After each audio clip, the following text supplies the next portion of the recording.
And we're back, guys. How's everyone doing? Welcome to Tennis in a Minute.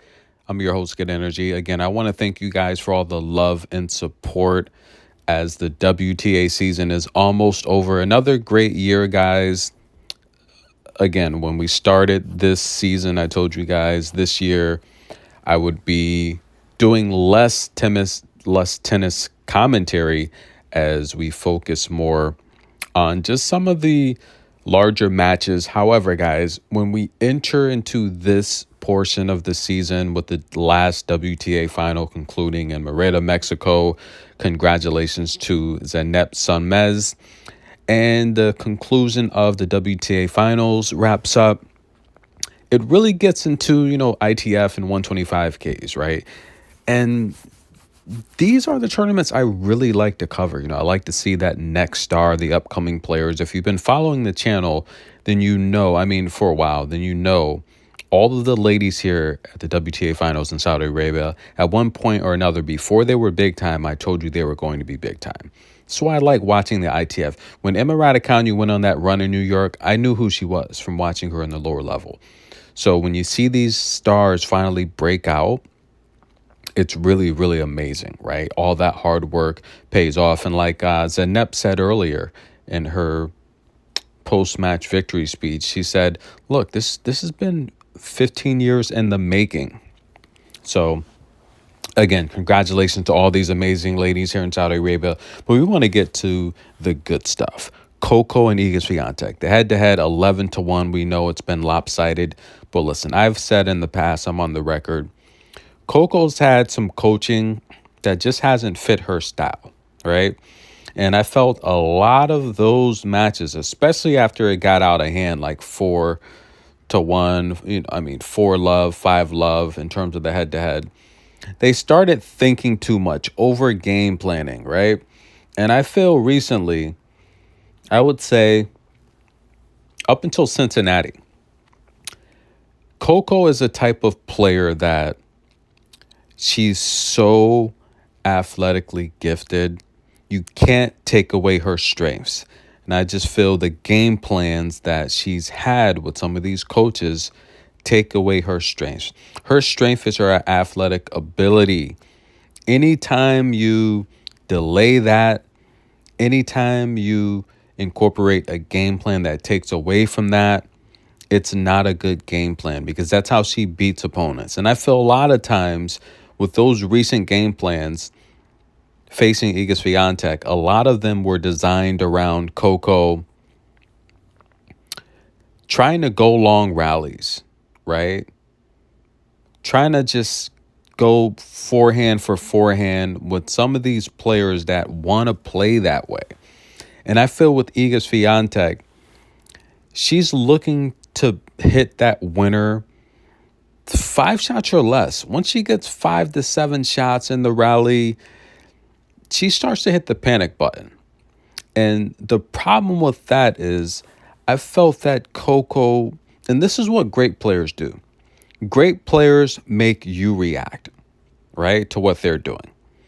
And I felt that Coco and the game plans she's had in the past, trying to go deep, long rallies with Iga, I think that can work if you're one of these types of shot makers that, the Caroline Wozniacki's of the world, the Barbora Krejcikovas of the world, the players that do that play that type of style, that can absorb pace.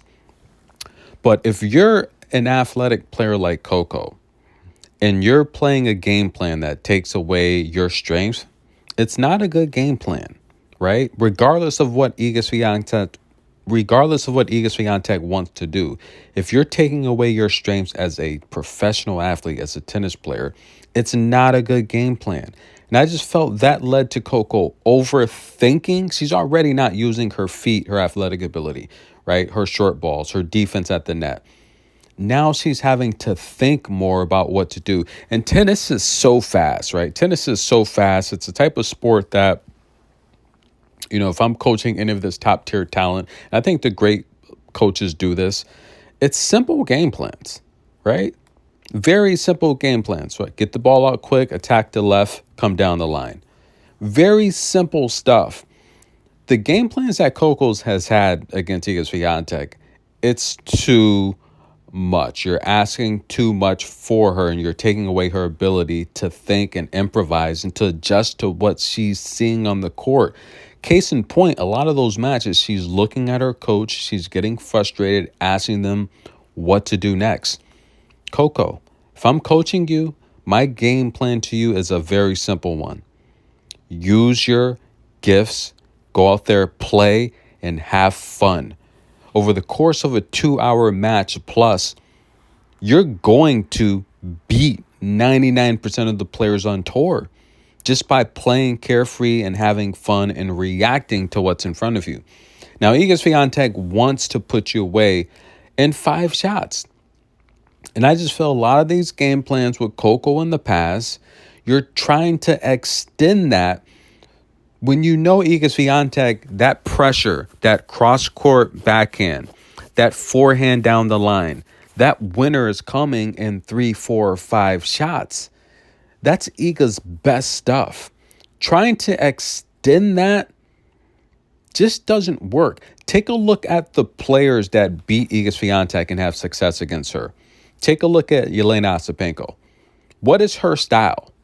Her style is beating you in 3 to 5 shots on her own, right? As soon as that ball comes out, she's looking to go down the line and hit a winner. That is putting pressure on Iga Swiatek to now hit harder and stronger. Iga's making mistakes. She can't handle that firepower. Look at someone like Barbora. Even though Iga came back to win that match, Barbora beat her the last 2 times, right? And she's able to absorb pace. So she can go the longer rallies with Iga. But you don't see her trying to play like Elena Ostapenko and go down the line and hit bigger and stronger and make Iga make mistakes. That's not in her arsenal. If it's there, she'll take it. But that's not how she's playing Iga. She's playing to her strengths. Take a look at Elena Rybakina. Deep ball, high bounce, great serving, a lot more power than Iga, extending Iga past the baseline. That's her game plan. She's not trying to change and play short balls and defend the net. She's doing what she does comfortably.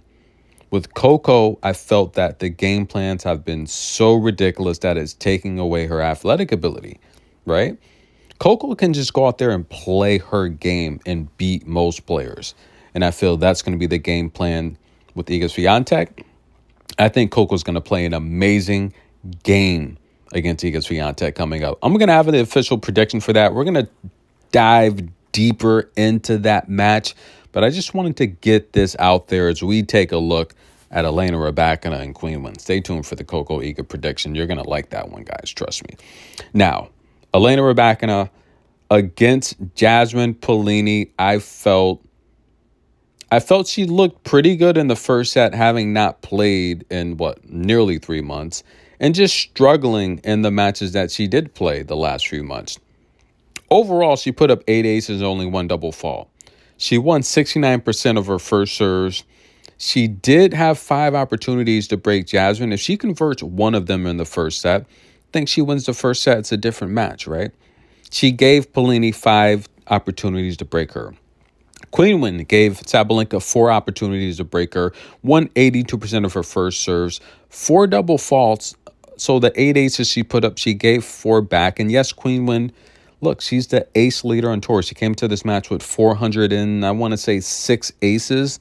She put up 8 more, out-aced the number 1 player in the world, Aryna Sabalenka. But the problem is, I say it all the time, Qinwen was not a good defender. Sabalenka won 94% of her first serves. Qinwen's return metrics have improved, but she's still not an elite defender, and neither is Elena Rybakina. So to see Qinwen, a 2-1 favorite in this match, to me doesn't make sense, especially considering that Elena Rybakina owns the head-to-head against Qinwen. She's never lost to her. In fact, she's never even lost a set.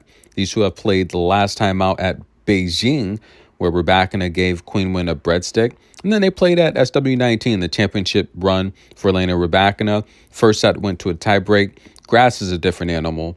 But listen, guys, I feel in terms of serving, Qinwen's getting better, much better with her serve. I'm going to give that edge to Elena Rybakina because Qinwen can make a lot of faults, and if she's double faulting, she can get broken.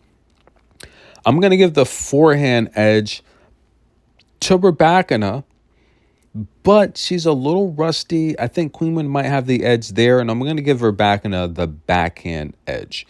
In terms of range and depth, I'm going to give Elena Rybakina that because she's got a much deeper ball, higher bounce. She's going to be able to put a lot more pressure on Qinwen. Qinwen's not a great defender. So this is not a matchup like Jasmine Polini where Polini makes you use your legs. I think, therefore, Elena Rybakina is going to have a lot more stamina. She's going to have a lot more strength, in turn striking the ball, putting a lot more pressure on Qinwen. I like Elena Rybakina as the huge 2-1 underdog to win at least a set. In fact, I think she'll win the first set. And in fact, I think she'll most likely win the match. But the pick here is Elena Rybakina to win at least one set. That should make us 5 for 5 in this tournament, guys. I do think she starts fast, as she should. If Qinwen's going to win, she's going to have to gas out Elena Rybakina. She's going to have to take her into deep water, much like Polini did, and see if she can hang. Look, practicing is great, but you can't emulate game speed unless you're playing matches, and Rybakina just has not played matches. You're going to get her best tennis in the first set. I like Rybakina to win a set. That's the official prediction. Stay tuned for more tennis coverage, guys. Like the video, show some love. If you're a fan of the channel, look, say something positive. Bring some good energy. Like the video, hit the super thanks. That's all you got to do to show support here. We'll see you soon, guys.